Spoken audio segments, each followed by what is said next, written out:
Hello, it's Philip Taylor speaking from Richmond Green Chambers, and I'm looking at a book from Kogan Page, which is about a very important subject. This book is called Powerlines by Steve Cohn. He's the author of various very well-known books in this particular field. And it's subtitled Words That Sell Brands, Grip Fans, and Sometimes Change History.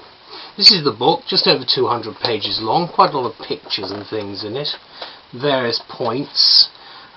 It's a very interesting book, so let's have a little look at it.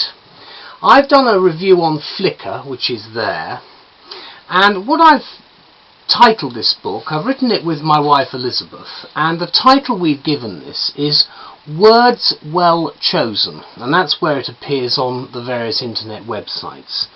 It's one fascinating book. Powerlines, says author Steve Cohn, are words well chosen with the power to awe, inspire, motivate, alienate, subjugate, even alter something as significant as the course of history. Bold words here.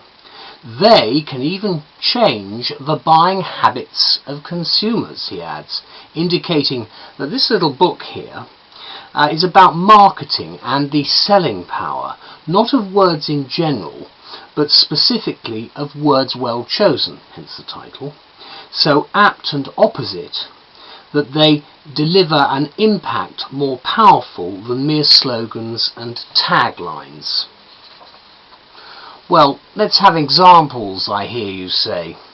The author clearly has his favourites, richly and illustratively sprinkled throughout the text, as I've indicated, especially towards the end. For instance, a diamond is forever, come to Marlborough country, and so forth. I personally have my own favourites, as does everybody. Martin Luther King's I Have a Dream is one, JFK's Think not what your country can do for you, but what you can do for your country is another. Blood, sweat, toil and tears, and their finest hour, are obviously from the prolific pen of Sir Winston Churchill, who must be up there with Shakespeare as the finest powerliner in history. But of course he was lucky in that we've got modern ways of expressing the message these days.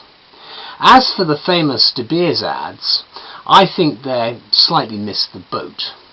They could have used Diamonds Are Forever, which possibly, because it expresses the same thought in the plural, is curiously more compelling.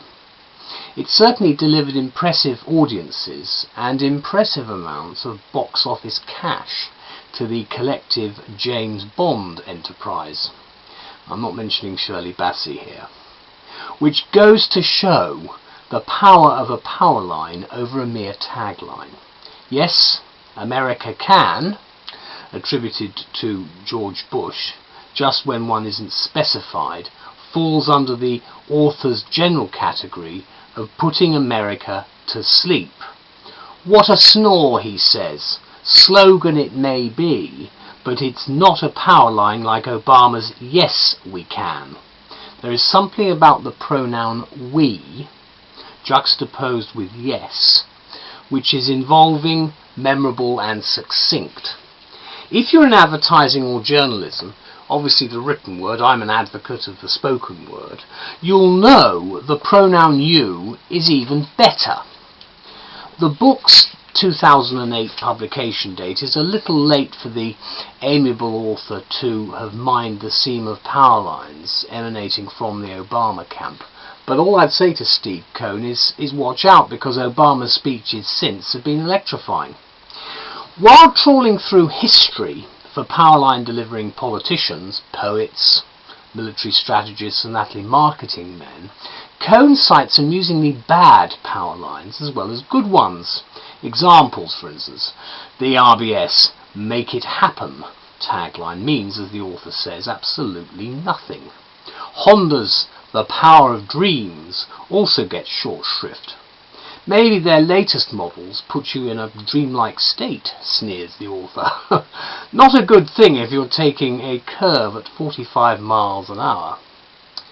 So, succinctness relevance and meaning are surely components of a great power line, although coming up with one is no easy task, as any copywriter can tell you. Rule number 1 in our book would be: cut out the verbiage and the pretentiousness. Less is more, says Steve Cohn. Great lines are poetry in motion. Oh well, we have to have that, I suppose. Every word counts, and the whole line must mean something special. So special, it has to be remembered. We could also add that great power lines must stand out from the information overload which burdens everyday life, and we agree with the author's observation that sadly the art of creating power lines is largely forgotten in today's advertising world. Obviously the internet's got something to do with this. Another pungent quote from this entertaining Bloomberg Kogan page publication, basically from the Bloomberg publishing house, of course, is that so far the 20th century marketers haven't created much in the way of lines that make us think, smile, or are easy to remember. Perhaps this century needs a good tagline. Of course, the good news is that there is still plenty of time. There certainly is, and this book shows all the Steve Cohn words are well chosen. Thanks very much, Steve. Bye-bye for now.